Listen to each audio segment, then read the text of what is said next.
aquellos sujetos que consumen una mayor cantidad de vegetal integral y que eso lo hace a costa de consumir menor carne, aquí se ve una clara mejoría en toda esa cuestión asociada a calidad de vida y asociada a cantidad de vida. El colesterol es un nutriente esencial en el sentido de que nosotros lo necesitamos como para vivir, pero realmente no es esencial como un nutriente, ya que nuestro cuerpo es capaz de sintetizar el necesario. El colesterol LDL, a pesar de que también puede existir una cierta controversia al respecto, indudablemente es un factor causal de enfermedad cardiovascular. De los 3 macronutrientes, el que puede generar un mayor temor a la hora de no ser capaz de alcanzar esas recomendaciones es la proteína. Nosotros el año pasado hicimos un estudio científico muy interesante en el cual cogimos estudiantes universitarios y lo hicimos veganos. Fueron capaces de alcanzar esas recomendaciones de proteína sin ningún tipo de suplemento proteico, es decir, simplemente a base de alimentos. Hipotéticamente, si los nutrientes realmente tuviesen un efecto problemático, realmente cuando nosotros analizamos en poblaciones que consumen legumbres, deberíamos ver cómo esto tendría que ser un problema y no observamos que consumir más legumbres suponga un problema a nivel de salud, sino que vemos todo lo contrario. Bienvenidos a un nuevo episodio de Impacientes. Hoy trataremos de aclarar las principales dudas, los puntos fuertes, los no tan fuertes de una dieta basada en plantas. Tanto si eres una persona que lleva una dieta vegetariana, vegana o simplemente quieres conocer cuáles serán los beneficios para tu salud de aumentar la proporción de vegetales en tu dieta, este episodio es para ti. Hoy tenemos con nosotros a Miguel López, que es dietista nutricionista, doctor en Ciencias de la Alimentación y profesor de la universidad. Muchas gracias, Miguel, por estar aquí. Muchas gracias a vosotros, para mí es un auténtico placer compartir este ratito con vosotros. La primera pregunta que queríamos hacerte es ¿por qué deberíamos aumentar la proporción de alimentos vegetales y reducir el consumo de productos animales?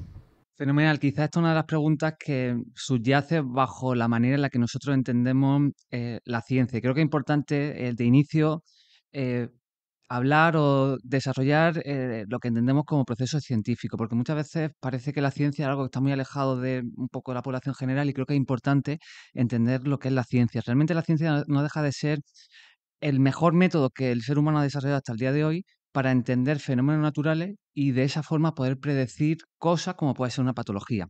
Entonces, una vez que entendemos esa base general, em, cuando ponemos a prueba la hipótesis de si nosotros nuestro consumo de alimentos de origen vegetal y sobre todo integrales aumenta, cuando eso lo ponemos a prueba, que es lo que se conoce en ciencia como contrastar la hipótesis, cuando nosotros contrastamos esa hipótesis, podemos comprobar cómo la población tiende a vivir mejor o al menos que las principales enfermedades crónicas no transmisibles, enfermedad cardiovascular, diabetes y cáncer, se ocurren o prevalecen en una menor medida.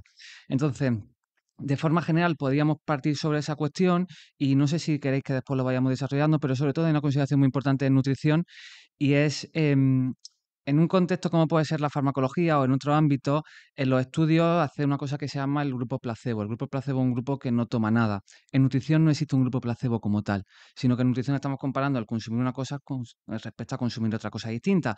Por lo tanto, el efecto de cualquier alimento va a estar supeditado al del propio alimento como el del alimento que estemos desplazando.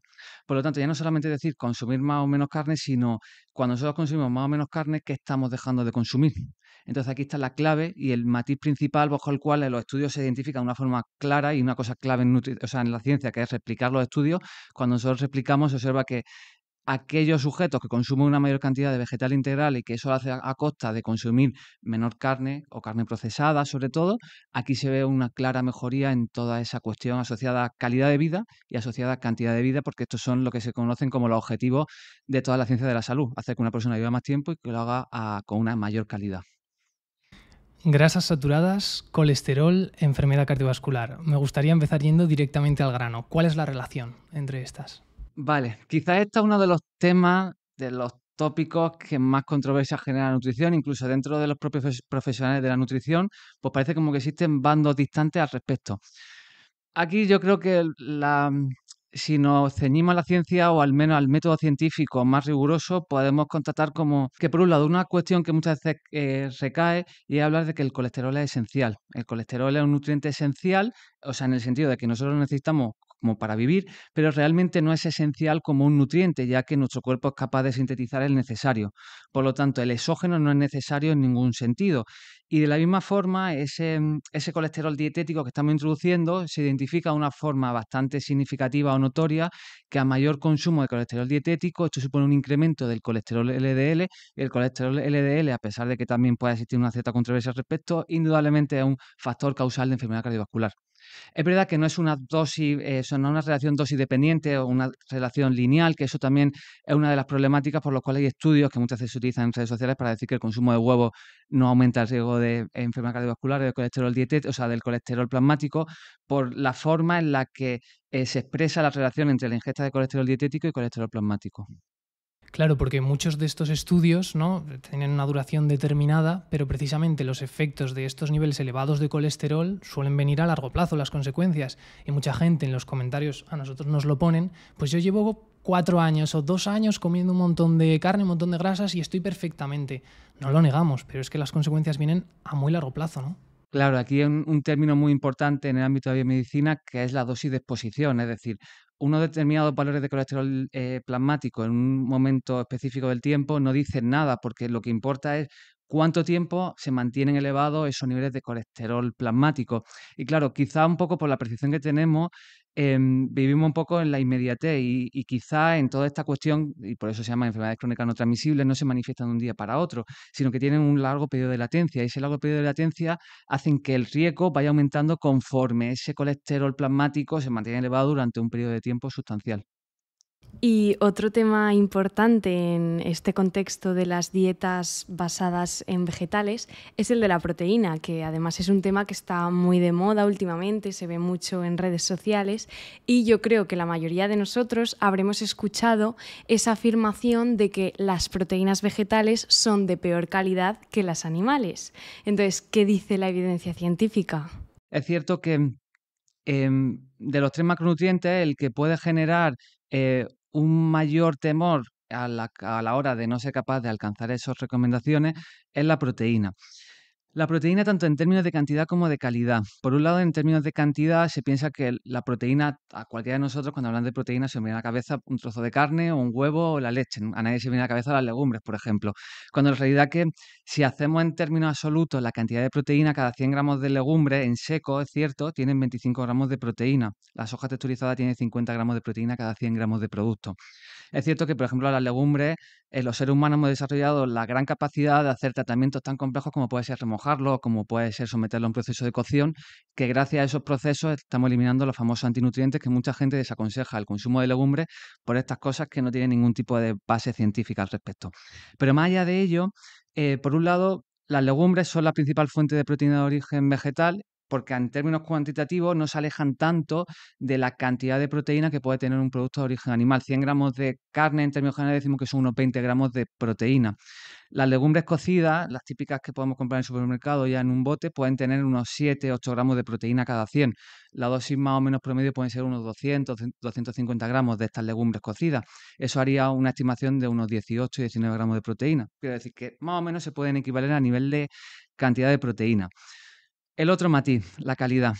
La calidad, existen diferentes formas de evaluar la calidad de la proteína y habitualmente hay una cosa que se llamaba, o se llama, mejor dicho, el valor biológico de la proteína. El valor biológico, nosotros sabemos que hay aminoácidos que son esenciales, es decir, que sí o sí los tenemos que incorporar a través de la dieta, y aminoácidos no esenciales, que los podemos fabricar nosotros mismos. Esos aminoácidos esenciales, a través de ese parámetro que se denomina como valor biológico, establece que se utiliza como referencia el huevo, que la pregunta es ¿por qué el huevo? Yo todavía no he encontrado la respuesta a ello.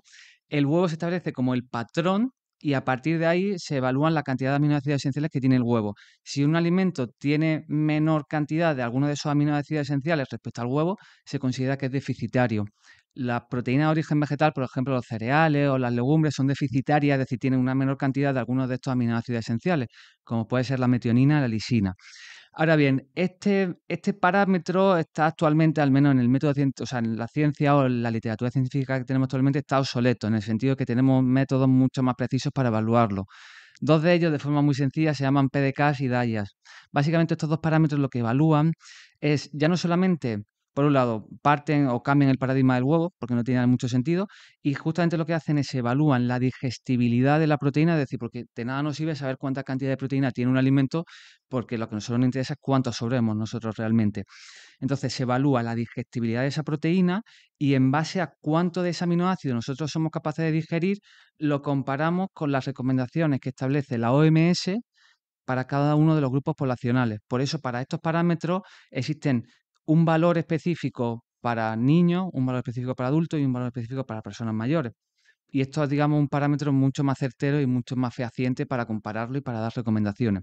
Entonces, cuando se utilizan estos parámetros, se observan que las proteínas de origen vegetal se asemejan al valor tope, o sea, puede ser por encima, pero a partir de 100 o muy cercano a 100, si consideran que son proteínas de alta calidad. Las proteínas que son las que más se han evaluado, las proteínas de la soja que tienen algún tipo de procesamiento, como puede ser una bebida vegetal, o el tofu, por ejemplo, alcanzan valores con estos parámetros altos, muy cercanos al 100 o por encima del 100. ¿Por qué digo algún tipo de procesamiento? Porque justamente para evaluar la digestibilidad en estos parámetros se evalúa por digestibilidad ileal o fecal, es decir, cuánto de ese aminoácido hay en el ilion o hay en la heces. En el ilion, por unas cuestiones éticas, pues quizás no sea lo más oportuno coger a un ser humano y echarle su ilion para cuantificar la cantidad de aminoácidos esenciales que tiene en su ilion. Lo que se hace, por desgracia, es se utilizan modelos animales que son cerdos habitualmente. Entonces, los primeros análisis que se hacían, pues básicamente al animal se le daba la legumbre, por ejemplo, sin ningún tipo de tratamiento, la soja en bruto. Entonces, claro, la soja sin ningún tipo de tratamiento térmico tiene algunos antinutrientes que pueden dificultar la absorción de aminoácidos. Entonces daba valores mucho más bajos.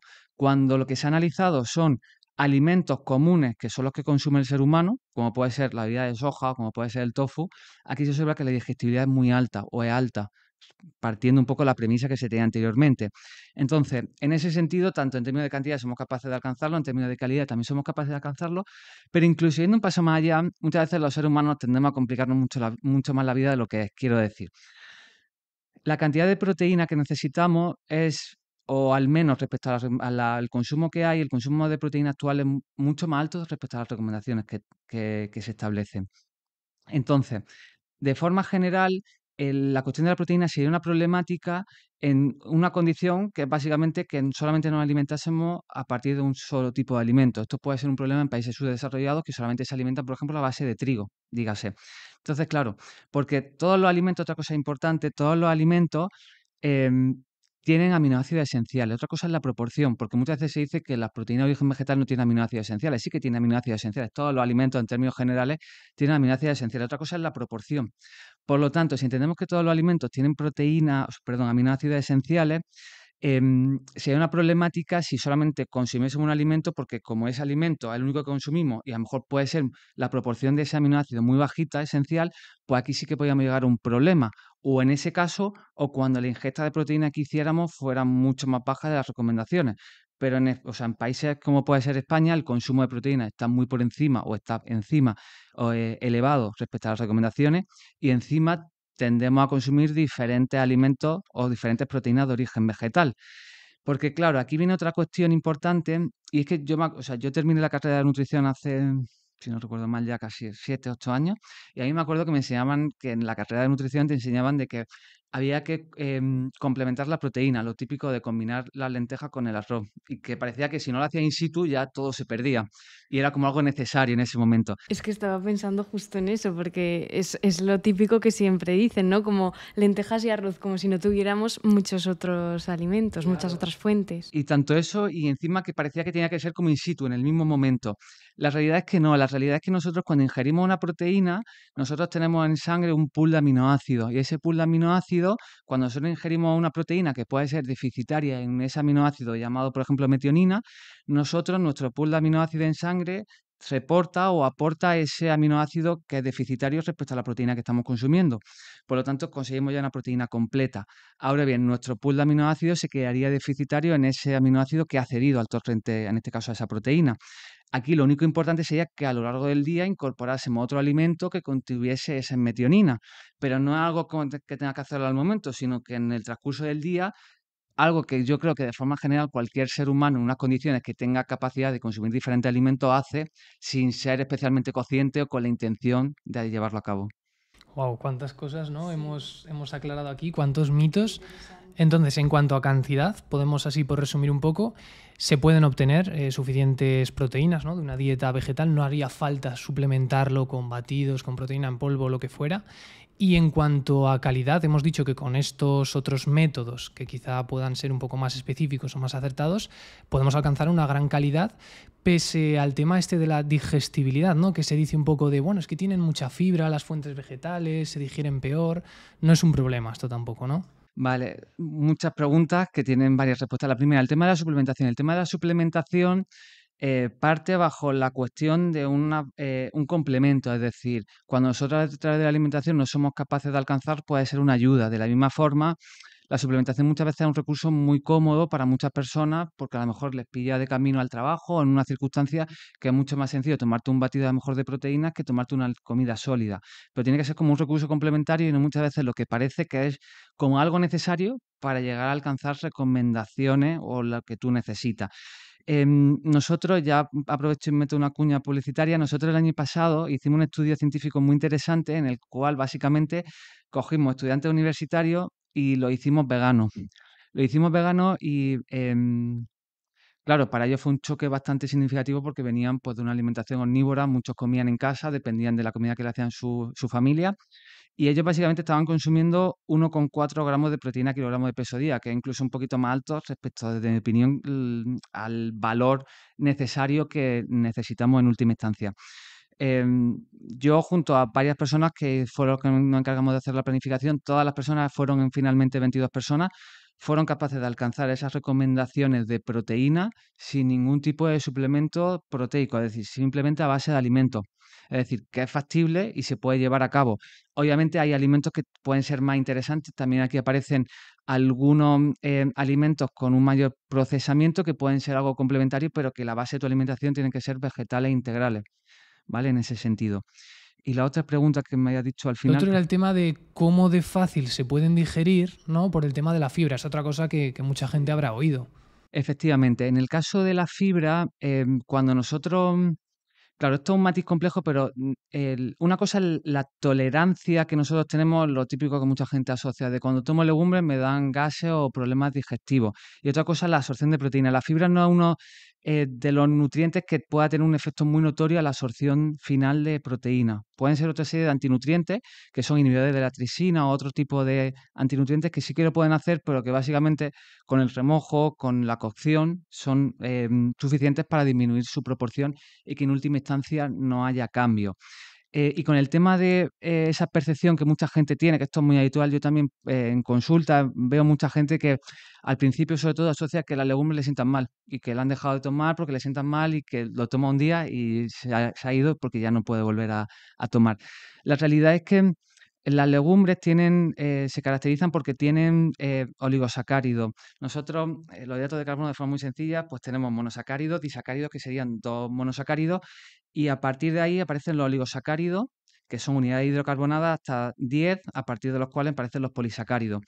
Los oligosacáridos nosotros no somos capaces de digerirlos y actúan como una especie de fibra. Entonces, claro, las legumbres tienen una gran cantidad de estos oligosacáridos, por lo tanto, nosotros en el intestino delgado no nos los absorbemos y llegan hasta nuestra microbiota. Si nuestra microbiota no está, digamos, por decir de alguna forma, adaptada a utilizarlo de manera eficiente, pues empieza a generar metano, que son las famosas flatulencias, empieza a generar CO2, que genera esa distensión, pero eso es más consecuencia que tu microbiota no está adaptada a ese entorno y no un problema de que realmente sea algo lesivo o algo problemático el consumo de esas legumbres. Incluso hay un estudio muy chulo, que siempre pongo ese ejemplo, en el cual evaluaban cómo mantener el consumo de legumbres, que era una ración, si no me equivoco, si no era diaria, era como 5 veces a la semana, y evaluaban de manera semanal cómo esa sensación de flatulencia, distensión abdominal, hinchazón, iba evolucionando conforme esa persona mantenía a lo largo de la semana ese consumo de legumbres. Pues se pudo ver de una manera bastante clara cómo conforme se mantenían el consumo de legumbres, todos esos síntomas bajaban a niveles que si no eran de cero, eran muy cercanos a cero. Cuando al principio, lo estoy diciendo de memoria, creo recordar que el 45 o el 50% de las personas que no consumen nada de legumbres manifestaban estos síntomas. Y cuando lo mantenían durante 6-7 semanas, casi todos perdían esa percepción o esa sintomatología que tenían al inicio. Claro, yo esto lo he experimentado totalmente porque yo llevo ya bastantes años siendo vegetariana, entonces la gente me dice, y comiendo tantas legumbres no te sientan mal luego, y es que a mí de verdad que me sientan genial, o sea, no me producen ninguno de esos efectos, y tú que las has ido incorporando también lo has notado, ¿no? Sí, y yo te quería preguntar ahora, estamos hablando mucho de las legumbres, ¿cuáles podríamos decir que son otras fuentes o las mejores fuentes de proteína a nivel vegetal? Por ejemplo, igual hay gente como yo que no sigue una dieta vegana o vegetariana, pero está viendo la evidencia científica y dice, vale, pues puedo reducir un poco el consumo de carne y puedo subir la proteína de estas otras fuentes. ¿Cuáles serían? Sí, o sea, principalmente vamos a encontrar lo que es la legumbre y la soja. A partir de ahí, pues pueden aparecer otro tipo de alimentos que pueden ser interesantes en función del contexto, quiero decir.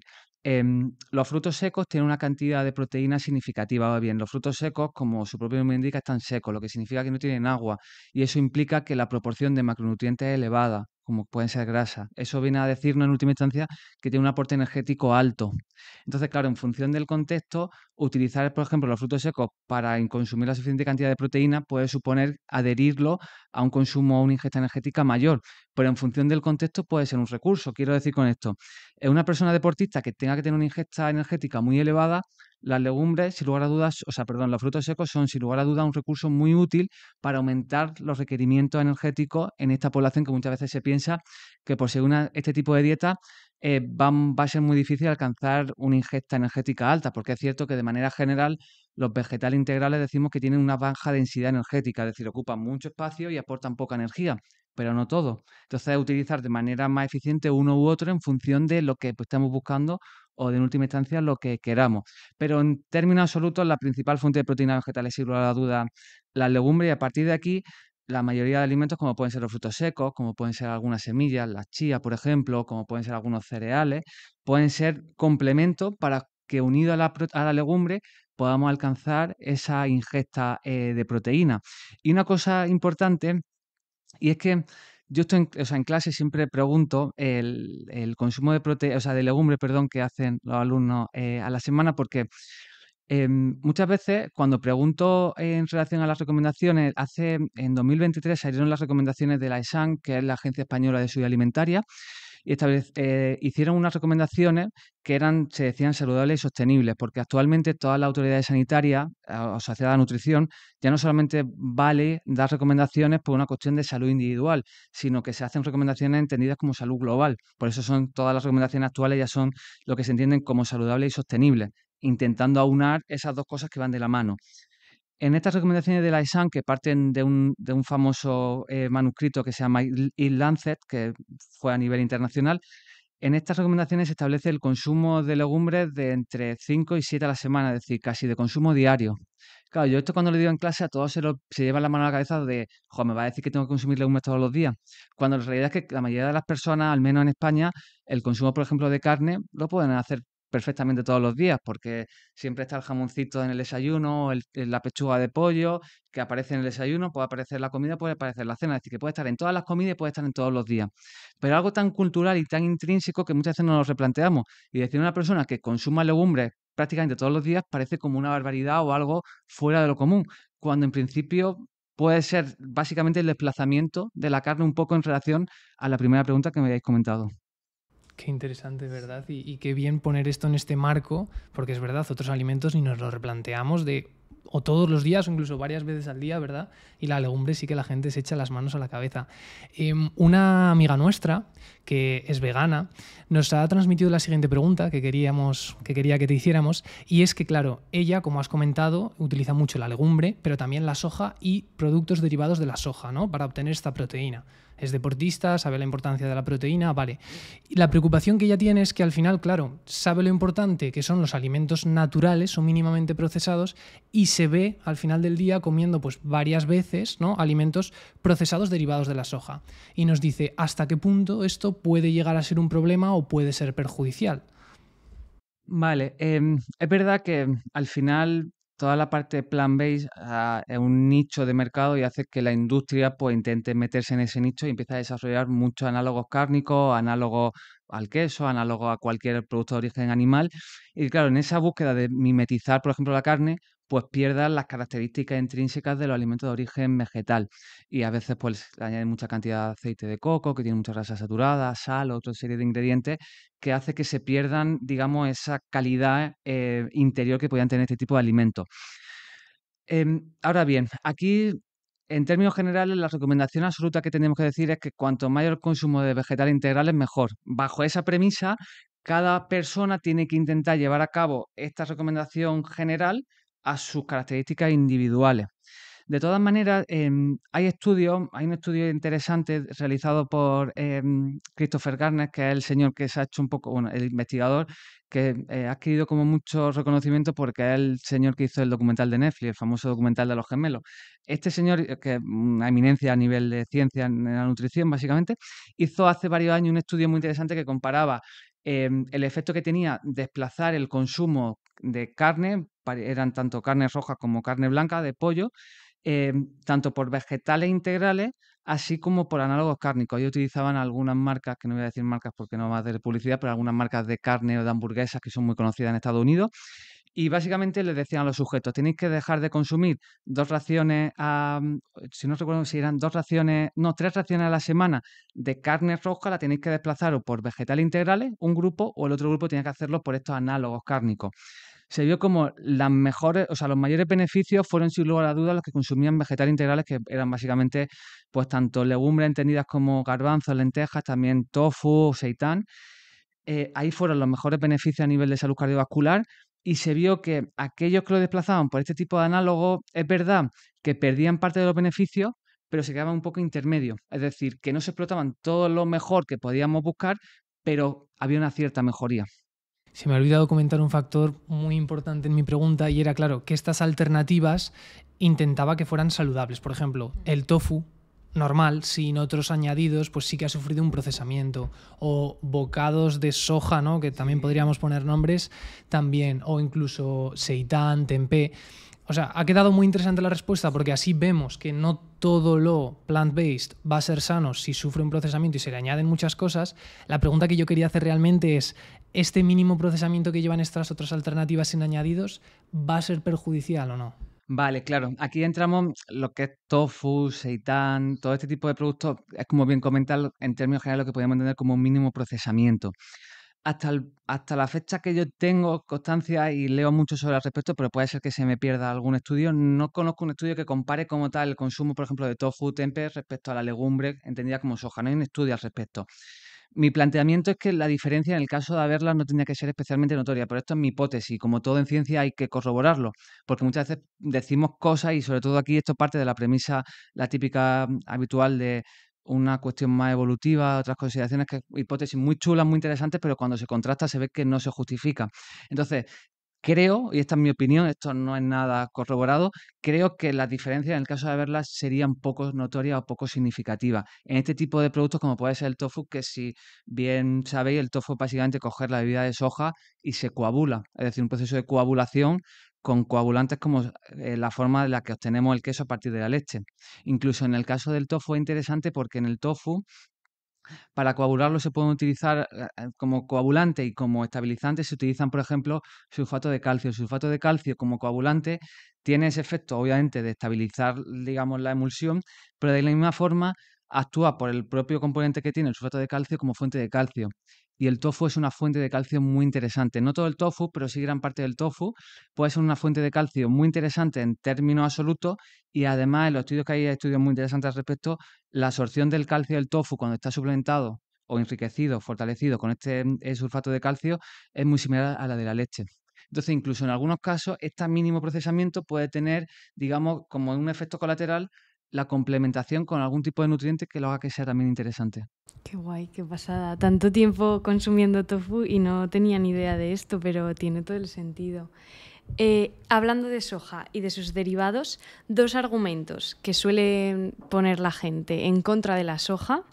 Uno es que en hombres disminuye los niveles de testosterona y otro que en mujeres puede aumentar el riesgo de cáncer de mama. A mí me gustaría que desmintieras aquí estos mitos. Vale, a ver, esto es tan sencillo. Se han publicado muchos estudios sobre esto porque, claro, por ejemplo, en España o en países occidentales, la introducción de la soja quizás es más reciente, pero en Asia o sea, el consumo de este tipo de productos se lleva haciendo de una manera tradicional desde hace mucho tiempo. Entonces, quiero decir, hay muchos estudios al respecto. Toda la literatura científica, por un lado, con el tema de la testosterona, no se ve que la soja tenga un efecto notorio ni en un sentido ni en otro respecto a la hormona. Es más, los estudios que esto partía de la premisa porque había estudios interesantes en los que se evaluaba o se podía comprobar como los sujetos que hacían una dieta basada en plantas, sobre todo vegana, tendían a tener unos niveles de testosterona más bajos. Sin embargo, cuando se ajustaban por factores de confusión que se hacen en estudios, ajustar por diferentes factores que pueden estar ligados a ese efecto, claro, normalmente una persona que es vegetariana o vegana tiende a tener un peso corporal más bajo. Cuando se ajustaba por factores de confusión, como era el peso corporal, se perdía esa relación. Es decir, que era una cuestión más del peso que tenía la persona que una cuestión del consumo, por ejemplo, de la soja. Entonces, con la testosterona no hay ningún efecto. Incluso si hablamos de testosterona, al final esto se dice que es un marcador subrogado, es decir, que está ligando una relación causal, pero a nosotros lo que nos interesa cuando hablamos de testosterona, pues sería, por ejemplo, la respuesta anabólica al ejercicio, la generación de masa muscular, o más asociado a una cuestión reproductiva, a nivel de la capacidad en esa parte de reproducción. En estos desenlaces que se denominan finales no se ven cambios cuando una persona consume soja, es decir, que ni en testosterona ni en el efecto final que ligaríamos a dicha hormona. Y con el tema de los estrógenos y el cáncer de mama, es verdad que sigue siendo una cuestión que sigue estando en la percepción generalizada, pero toda la evidencia científica, lejos de decir que aumente el riesgo de cáncer de mama, es todo lo contrario. Es decir, todos los estudios observan que el consumo de soja tiende a disminuir la prevalencia del riesgo de cáncer de mama. Entonces, esto es como todo. Esto parte de la premisa, que esto es un poco para hacer el recorrido por el método científico, de que la isoflavona, o sea, la soja tiene isoflavona, la famosa isoflavona. Claro, esto tiene una estructura similar a los estrógenos. Entonces, claro, en gente, algunas personas podrían llegar a plantearse la hipótesis de como tiene una estructura similar a los estrógenos, esto pudiera ser un factor que se ligase al mayor riesgo de cáncer de mama. Ahora bien, eso es lo que se denomina en el método científico como una hipótesis. El siguiente paso es contrastar esta hipótesis, es decir, realizar un estudio, coger a personas, darles soja y de esa manera ver si realmente cuando consumen soja tienen o no ese aumento de cáncer. Cuando se hacen estos estudios no se observa. Y lejos de no observarse, lo que se ve habitualmente es la relación opuesta, es decir, que el mayor consumo de soja habitualmente tiende a manifestarse en una menor o en un menor riesgo o prevalencia de esta condición. Has mencionado antes, al hablar de las legumbres, los famosos antinutrientes que algunos divulgadores utilizan para desaconsejar pues, estos cereales integrales, legumbres que se utilizan en estas dietas más basadas en planta. Y por lo que sabemos, tienes una revisión publicada sobre esto. Entonces, me gustaría que explicaras qué son estos antinutrientes y si realmente son tan malos para nosotros. Vale, esto también es una apreciación que habitualmente mucha gente en redes sociales utiliza este argumento para desaconsejar el consumo, por ejemplo, de legumbres. Es bastante habitual y bastante recurrente.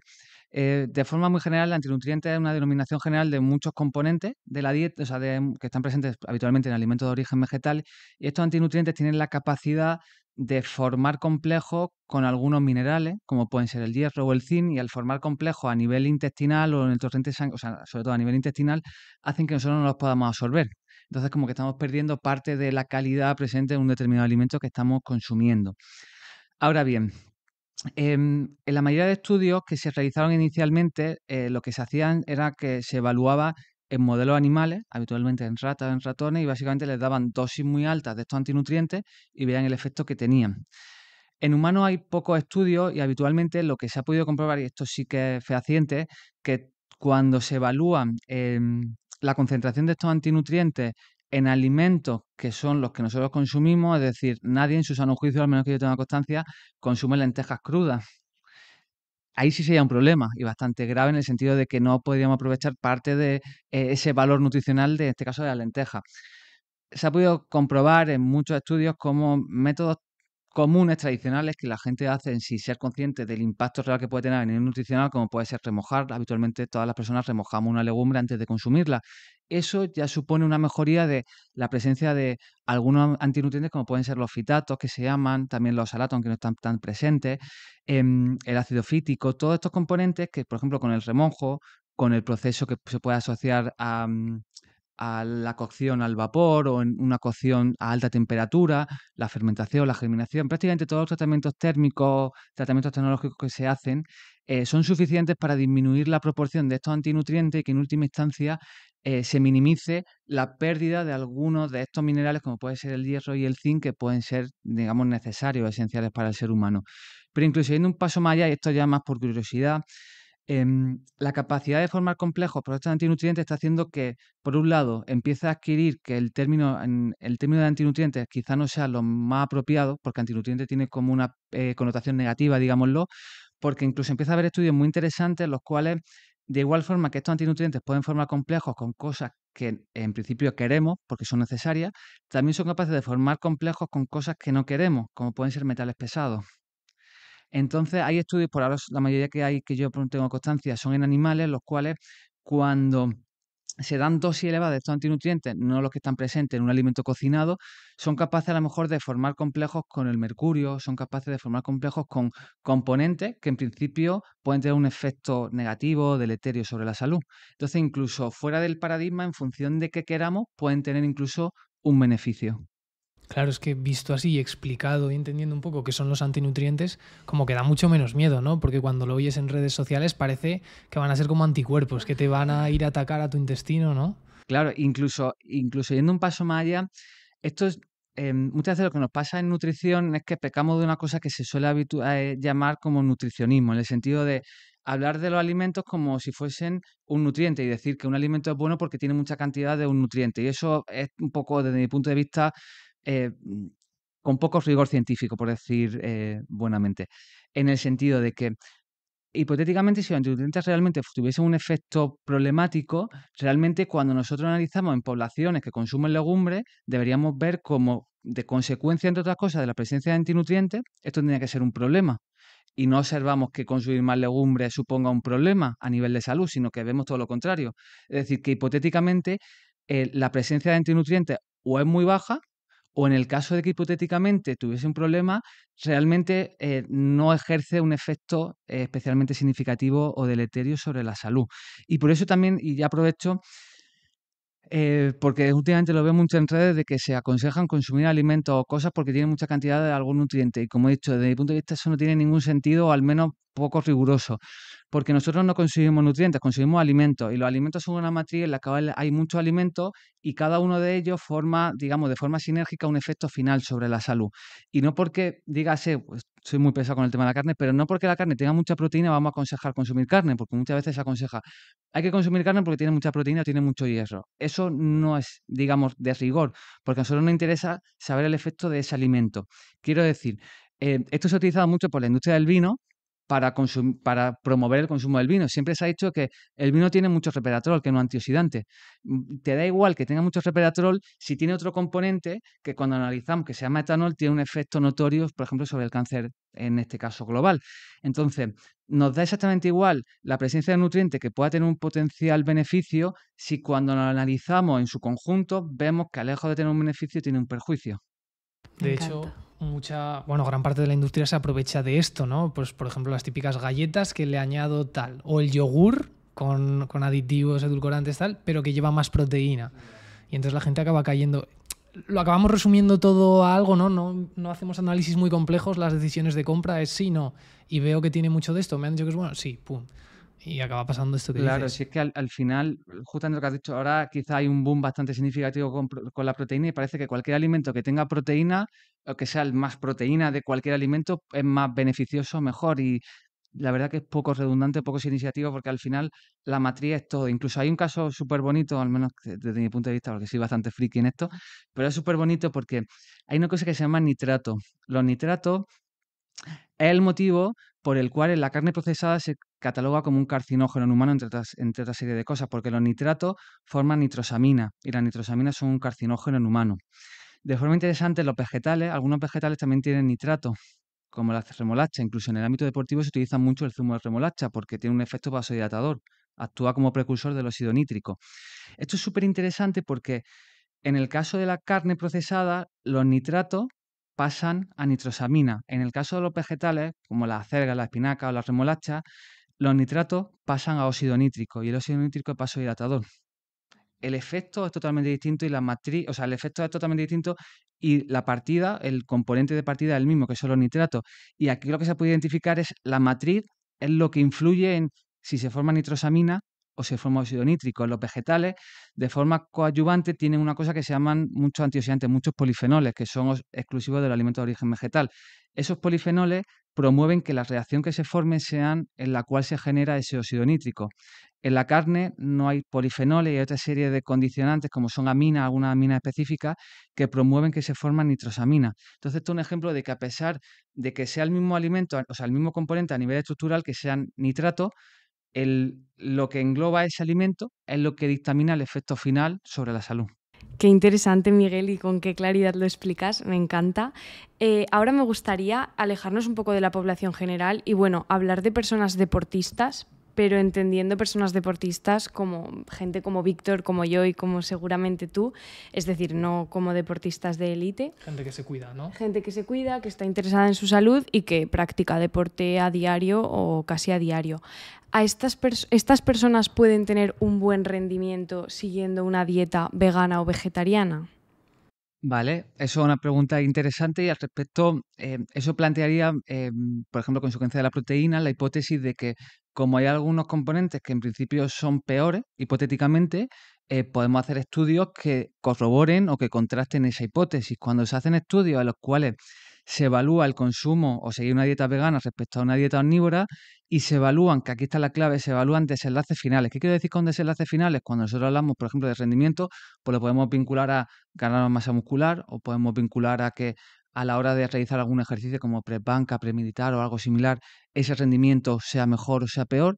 Se puede comprobar como de forma general existe al menos el mismo rendimiento y hay algunos estudios que incluso hay en algunos casos una mejoría, pero una mejoría sobre todo que tiene como el otro matiz, el asterisco famoso, porque hay algunos casos que en muchas personas se obsesionan tanto con tomar mucha proteína, que tomar mucha proteína, como al final nuestra ingesta es un cajón en el sentido de que consumir más de una cosa supone dejar de consumir otra.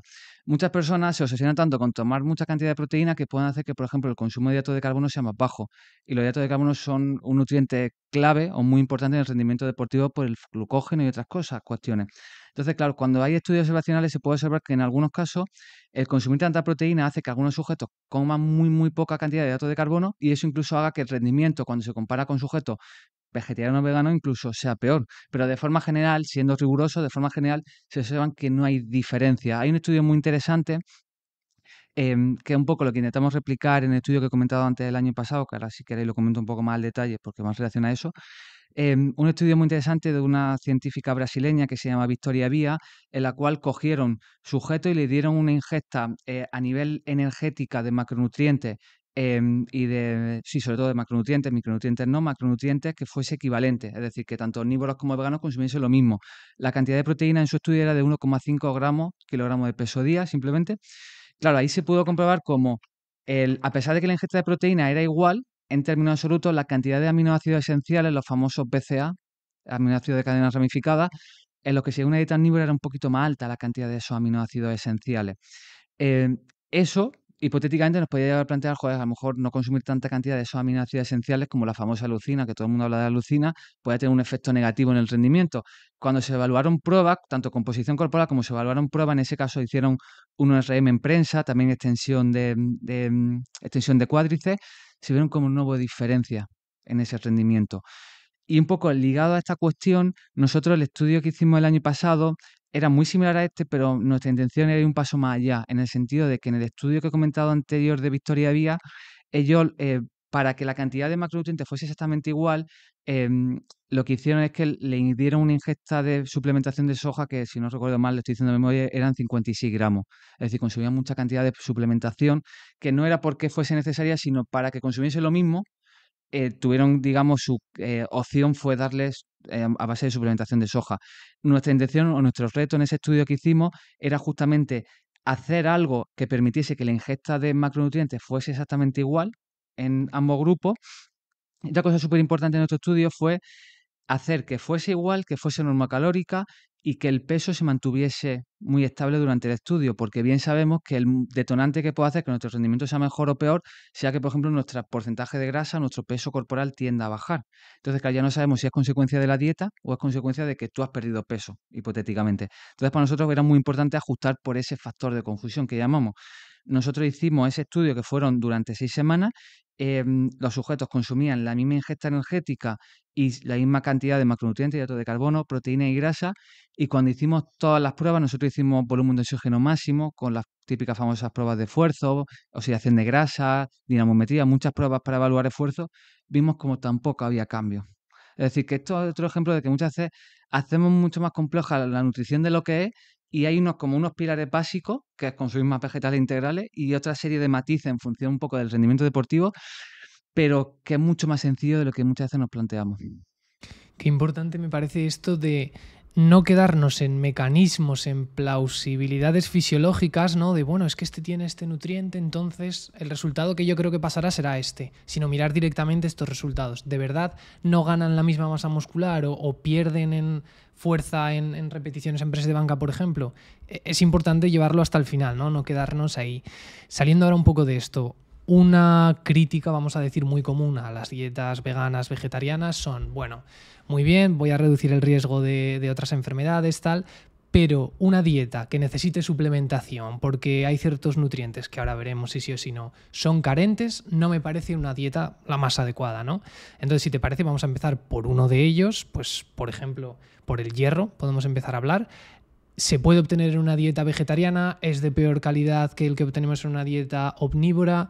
¿Hay que suplementarlo? ¿Qué podemos decir aquí? Vale, este es un tema muy interesante, la verdad, que también eso crea muchas dudas al respecto en este tipo de dieta. Em, el hierro, para hacerlo sencillo, está presente en todos los, o sea, alimentos de origen animal y vegetal. Es cierto que los alimentos de origen animal están en una forma que se llama hemo, y en el caso de los vegetales está en una forma que se llama no hemo. El hierro hemo es más, se dice más biodisponible respecto al hierro no hemo. Eso puede llevar a la percepción de que, claro, si solamente consumimos hierro no hemo, vamos a tener más dificultad para alcanzar las recomendaciones y, por tanto, en última instancia, hipotéticamente, el riesgo de la condición patológica que asociamos a deficiencia de hierro, que es la anemia ferropénica, debería ser mayor. Ya os digo que los estudios observacionales no observan, valga la redundancia, no observan eso. O sea, justamente hicimos una revisión sistemática que, si todo va bien, debía publicarse dentro de no muchos al respecto, y no se observa eso, por un lado. Y, y por otro lado, hay una cuestión fisiológica interesante, pero al final esto sería plausibilidad biológica, pero es muy interesante porque hay una hormona que se llama excidina. La excidina es una hormona que regula la absorción de hierro. En mujeres embarazadas se puede observar como consecuencia o vinculada al embarazo, los niveles de esta hormona excidina tienden a bajar, y consecuencia de esa bajada se permite que la absorción de hierro sea mayor. Es decir, es un mecanismo adaptativo para utilizar de una manera más eficiente el hierro. Mi hipótesis, que es mi intención de hacer un estudio dentro de unos pocos meses, es que hay un estudio muy interesante en niños veganos que observaron cómo los niveles de cidina eran más bajos. Es decir, que quizá hay un mecanismo compensatorio a nivel fisiológico que intenta utilizar de manera más eficiente ese hierro, en este caso no hemo, porque de forma general se dice que el hierro no hemo se puede absorber alrededor de desde un 7 a un 12, un 15%. Si los niveles de cidina son más bajos, ese marco teórico ya no sería tan teórico y sería mucho más amplio del que en principio se tendría que pensar. Es decir, que puede ser que haya mecanismos compensatorios que intenten hacer que la absorción de este hierro sea mayor. Y otra consideración importante es que muchas veces pensamos que lo de siempre, cuanto más mejor, y cuanto más no es mejor. Quiero decir, el hierro hemo es más biodisponible, y lo que se puede comprobar es que el consumo elevado de hierro hemo, que elevado quiere decir consumir el promedio que hace cualquier persona con una dieta occidentalizada de consumir carne de una manera generalizada, el consumo de hierro elevado en forma hemo hace que se formen una reacción a nivel química que se llama reacción de Fenton, en la cual se forman muchos radicales libres. Y eso puede ser uno de los detonantes por los cuales se puede observar en muchas poblaciones, en diferentes contextos, como consumir más carnes rojas respecto a consumir legumbres aumenta el riesgo de cáncer, por ejemplo. Es decir, que uno de los mecanismos puede ser consecuencia de un consumo muy elevado de hierro hemo. Es decir, que quizás esa premisa inicial de cuanto más hierro mejor, ni de lejos cuanto más hierro mejor, y el que sea de fuentes diferentes, que haga que sea menos biodisponible, incluso que tu cuerpo sea capaz de regularlo, puede ser incluso más interesante. Vitamina B12, ¿qué nos dices al respecto? Vale. Respecto a la vitamina B12, nosotros, una persona que sigue una dieta basada en plantas, vegana, que sería como en ese término a nivel de alimentación la más estricta, puede consumir o puede cubrir los requerimientos de todos sus nutrientes, excepto la vitamina B12. Es el único, incluso veganos como vegetarianos, es el único nutriente que sí que tiene que incorporarlo de forma exógena. Ahora bien, hay varios matices. El primero, que es un poco lo de siempre, de qué sentido tiene decir que es la mejor dieta, una dieta que promueve la salud si tienes que suplementarte, porque muchas veces asociamos la suplementación como algo como más patológico, no tanto asociado a salud. Por un lado, en principio, si nos orientamos en la base de la ciencia de la salud, realmente lo que estamos buscando, si tiene un patrón de dieta que te haga hacer que vivas más y vivas mejor, a pesar de que te tomes un suplemento, esa es la que tendríamos que buscar, en cierta manera. Eso un poco para dejar esa premisa inicial de base. Y por otro lado, y ya para terminar de desargumentar toda esa cuestión, en la carne, la vitamina B12 no es propia de la carne. O sea, en la carne, la vitamina B12 está presente en los rumiantes, consecuencia de que su microbiota forma la vitamina B12. La vitamina B12 es de origen microbiano, no de origen animal per se, sino que son microorganismos de la microbiota de los rumiantes la que la forma. Consecuencia de ello hace que para formar la vitamina B12 en el núcleo central tiene un átomo de cobalto. El cobalto, los rumiantes lo pueden obtener a través del pasto. En el pasto, en España, el 95%, que hace poco leí sobre ello, el 95% de la carne que se consume en España es en intensivo. Es decir, no se alimentan a pasto, que muchas veces se intenta idealizar consumir carne de pasto, pero la proporción de carne que se produce de pasto es ridícula, es muy baja, a pesar de que muchas veces se idealiza el consumo de carne de pasto. En la carne que es de pasto, pues adquiere ese cobalto a través del pasto y a través de ese pasto esa microbiota forma esa vitamina B12. En el caso de la carne intensivo, que vuelvo a reiterar, es la que consume el 95%, o sea, consume la mayor parte de la población en España, ese pienso no se suplementa con vitamina B12, que muchas veces se dice eso, no se suplementa con vitamina B12, sino que se suplementa con cobalto habitualmente. Y ese cobalto que suplementa es el que permite que esos microorganismos lo formen. Es decir, que estás suplementando el animal que estás tomando en vez de suplementarte tú. Es decir, es como cambiar el paso de la cadena en la cual introduces ese nutriente.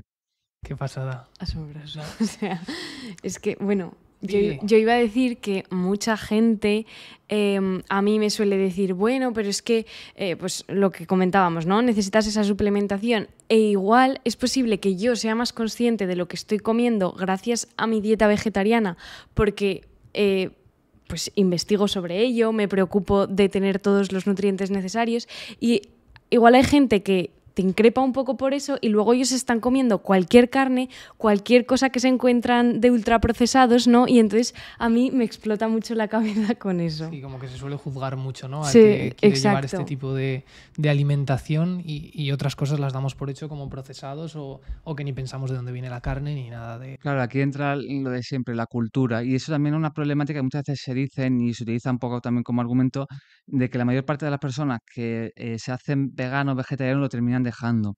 Y la realidad es que no hay muchos datos al respecto. Hay un dato que se utiliza mucho en redes sociales, pero que no tiene no un estudio científico, sino que es de un blog que a saber dónde ha encontrado esos datos. Pero bueno, es un blog. Pero incluso sí que puede ser en el sentido de que, claro, vivimos una sociedad en la cual está tan interiorizado el consumir carne que, claro, en una persona que hipotéticamente se hace vegetariano o vegana en poco tiempo, cuando su núcleo de personas con las que se rodea sigue una alimentación omnívora, eso es, digamos, complejo el llevarlo, por ejemplo, a nivel social, cuando sale a un restaurante y toda la gente está comiendo, en este caso, alimentos de origen animal o una dieta omnívora en términos generales. Y claro, es como esa lucha interna constante que hace que mucha gente a lo mejor en ese transcurso de tiempo lo termina abandonando por esa presión, por esos comentarios, por ese tipo de cosas. Y no es tanto la dieta como tal lo que lo cause, sino el contexto en el que se encuentra, el entorno, que dice, joder, es que llega un momento en el que no soy capaz por todo lo que me genera de ansiedad, de estrés, pero no es por la dieta, es por el contexto en el que se encuentra.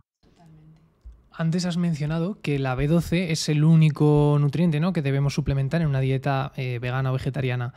Entonces, por ejemplo, el omega 3, ¿no?, que hay mucha gente que dice es que el omega 3 está en el pescado y si no, no lo puedes obtener. Entonces sí que se puede obtener en una dieta de este tipo, ¿no? Entiendo. Efectivamente. También es muy interesante, que siempre estoy diciendo esto, pero también súper interesante porque habitualmente lo que se percibe en la sociedad respecto a este tipo de patrones dietéticos, la realidad es que si nos ponemos estrictos a nivel fisiológicos, existen algunos aminoácidos esenciales que tenemos que incorporar a través de la dieta, existen ácidos grasos esenciales que tenemos que incorporar a través de la dieta y esos aminoácidos esenciales son el omega 6 y el omega 3, el ácido linolénico y el linoleico. La realidad es que ese ácido linolénico, que es el omega 3, es el ALA. El ALA no es el EPA o el DHA, que es el de los productos cárnicos, o sobre todo el del pescado azul, como puede ser el salmón y el atún. El que está presente en el salmón y el atún es el EPA y el DHA. Ese no es esencial. Es que ese esencial es el cual nosotros, que es el linolénico, ese linolénico nos puede servir como primer sustrato a partir del cual podemos formar todo lo demás de la cadena. Entonces, el esencial es el precursor sobre el cual podemos formar todo lo demás, que sería el EPA y el DHA, que sí que es cierto que ese es el que se suele decir el funcional, el que tiene un efecto fisiológico. El ácido linolénico, el ALA, está presente y mayoritariamente está presente en alimentos de origen vegetal, sobre todo en semillas de lino y en semillas de chía. Habitualmente toda la gente cuando habla de omega 3 vegetal se le viene a la cabeza las nueces. Realmente las principales fuentes son las semillas de chía y las semillas de lino. Las semillas de chía y las semillas de lino tienen una cantidad bastante significativa de ácido linolénico, incluso tengo una aplicación muy interesante que hacía los cálculos sobre ello, y una ración técnica, o sea, una ración hipotéticamente de semilla de lino o de semilla de chía, que serían alrededor de unos 28, 25 gramos hipotéticamente, supondrían claro, esa es la otra cuestión, que nosotros somos capaces de formar EPA y DHA a partir del ALA en una conversión baja, no somos capaces de formar mucha cantidad de EPA y DHA, suele ser alrededor de entre un 15% para el EPA y entre un 0,1, incluso en términos generales un poquito menos, para el DHA. Pero la cantidad de ALA es tan alto en, por ejemplo, las semillas de chile, las semillas de lino, que con una ración de unos 28 o 30 gramos somos capaces de obtener alrededor de unos 300 miligramos de EPA y de, o sea, de EPA y DHA. Las recomendaciones de EPA y DHA al día son unos 500 miligramos. Es decir, que con una ración, por ejemplo, de semillas de chía y semillas de lino, seríamos muy capaces de alcanzar casi las recomendaciones que se establecen de este omega 3. Incluso en el caso del omega 3, que muchas veces la gente o sea, se escandaliza en este sentido, las principales fuentes son el pescado azul, y el pescado azul, no cualquiera, sino que el principal es el salvaje, porque el pescado de piscifactoría, incluso el color se ve como el color es distinto, pero el salmón de piscifactoría no, obviamente está hacinado a nivel industrial, se alimenta a base de pienso. El salmón salvaje adquiere parte de ese omega 3, tanto el color a través de la astaxantina, que son los cangrejos que se alimenta, y el omega 3 a través de las algas que toma. Realmente la fuente original son las algas. Entonces, el salmón salvaje sí que es una fuente bastante significativa de omega 3 en forma de EPA y DHA, pero el de piscifactoría, que es el que habitualmente muchas veces está en el supermercado, no tiene tanto omega 3 como la gente percibe. Entonces, incluso partiendo también de un alimento que tampoco consume tanto la gente, dentro de eso habría que segmentar en función de qué tipo de producción tiene. Entonces, para hacer esto incluso más complejo respecto a que mucha gente se idealiza que parece que tomando alimentos de origen animal es suficiente. Una vez más, una explicación fascinante. Por otro lado, en una dieta vegana, al no consumir lácteos, puede haber gente que piense que entonces puede ser deficitaria en calcio. ¿Qué hay de esto? Claro, aquí esto hay que darle la felicitación a la industria, en este caso láctea, porque ha conseguido introducirnos esa concepción de que si no tomas lácteos no somos capaces de alcanzar los requerimientos de calcio. Y lo ha hecho muy bien. Y como esos estándares de consumir 2 o 3 lácteos al día, como una casi necesidad imperiosa, porque si no nuestros huesos se iban a partir. Y la realidad es que no es así. La realidad es que existen, la leche obviamente tiene una fuente de calcio importante, pero no es la única. Y en alimentos de origen vegetal hay fuentes interesantes de calcio. Por un lado, habitualmente, por ejemplo, cuando la gente deja de tomar leche, lo sustituye por un análogo, como pueden ser las bebidas vegetales. Actualmente las bebidas vegetales, a nivel de industria, pues han dicho, si la gente deja de consumir leche, vamos a darle algo que se intente parecer a la leche. Las bebidas vegetales, la mayoría de ellas actualmente están fortificadas con calcio y la cantidad de calcio que tienen es más o menos la equivalente a la que tendría la leche. Es decir, una bebida de avena, una bebida de arroz, una bebida de soja, se le añade calcio de forma exógena para que aporte algo similar. Entonces esa parte la tenemos cubierta. Y a partir de ello hay diferentes alimentos que pueden ser interesantes. Las legumbres son fuente interesante de calcio. El tofu, que ya he comentado, es una fuente interesante de calcio. El tahini, que es la pasta de sésamo, también es una fuente interesante de calcio. Tanto en términos en cantidad de calcio como en biodisponibilidad. Es decir, que hay estudios que evalúan la biodisponibilidad de ese calcio porque por esos antinutrientes podríamos pensar que también podía ser un problema. Pero cuando se evalúan en estos alimentos, las bebidas vegetales, legumbres cocinadas, el tofu, la pasta de sésamo, que es el tahini, todo este tipo de productos son fuentes de calcio. Incluso esto también es interesante en el sentido de que esta pregunta nos podría llevarnos a la hipótesis, por eso no lo hacemos, de que estos tipos de alimentos, este tipo de patrones dietéticos, supondría un mayor riesgo de lo que asociamos a no consumir calcio en cantidades suficientes, que eso es habitualmente osteoporosis o fractura. Cuando contrastamos esa hipótesis, es decir, cuando hacemos estudios en los que evaluamos este desenlace final, no se observa. Es decir, sé que hay estudios que observan que si hay este tipo de patrones aumenta el riesgo de fracturas, pero habitualmente están modulados por el factor de confusión que hablaba antes, que es el peso corporal. Ahí está el factor de confusión. Pero cuando se ajusta por ese factor de confusión y cuando se ajusta al consumo de calcio, la cantidad de calcio que toman, se ven como, da igual que sea una fuente u otra, vegetal o no, si se alcanzan los requerimientos y se ajusta por el peso corporal, no aumenta el riesgo de fractura o no aumenta el riesgo de osteoporosis. Hemos mencionado el tema de las bebidas vegetales. Hay gente, por ejemplo, yo, que no soy vegano vegetariano, pero sí que decidí hace tiempo ya dejar la leche, ¿no? Y sí que bebo este tipo de bebidas. ¿Cuál podría ser mejor a nivel de salud? Si bien igual la diferencia no es muy relevante, la gente al final tiene que elegir una, pues bueno, te está escuchando. ¿Cuál sería la mejor para elegir? Claro, aquí por un lado estaría tanto la parte sensorial de la que más te guste, pero si nos ceñimos a la cuestión inicial que he planteado antes de habitualmente una persona cuando empieza a tomar estas bebidas, por ejemplo, estas bebidas vegetales, lo hace porque ha dejado de reducir o deja de consumir leche. Entonces, sin lugar a dudas, la bebida vegetal que más se parece a la leche es la bebida de soja, es decir, es la que a nivel de cantidad de proteína, o sea, la bebida de soja tiene alrededor de unos 3, bueno, depende del tipo de bebida de soja, pero actualmente tiene alrededor de unos 3 gramos de proteína, la cantidad de hidratos de carbono es similar y la cantidad de grasa es similar, es decir, la más similar o la equivalente a la leche, sin lugar a dudas, la de soja. Ahora bien, la cuestión importante, aunque ya cada vez un poco los consumidores, al menos por lo que se ve en el supermercado, se evidencia esta cuestión de que muchas veces algunas de estas bebidas a nivel sensorial no eran muy apetecibles, lo que hacía que muchas veces se le añadiese mucha cantidad de azúcar, saborizantes o otras consideraciones. Claro, aquí perdemos un poco la calidad de ese alimento porque estamos empezando a industrializarlo, por decir de alguna forma. Si nos ceñimos a una bebida vegetal que es solamente el grano de soja, el agua y el calcio o la vitamina D que se suelen enriquecer, sería una fuente muy interesante para desplazar, por ejemplo, el consumo de leche. Genial, Miguel, porque además como has desmentido lo de la soja antes, que puede ser una preocupación que hiciera a la gente evitar esa bebida, pues ahora ya lo pueden saber. Y bueno, ya llegando al final de la entrevista, nos gustaría que nos dijeras si la gente que nos está escuchando se tiene que quedar con una idea de este episodio, ¿cuál te gustaría que fuera?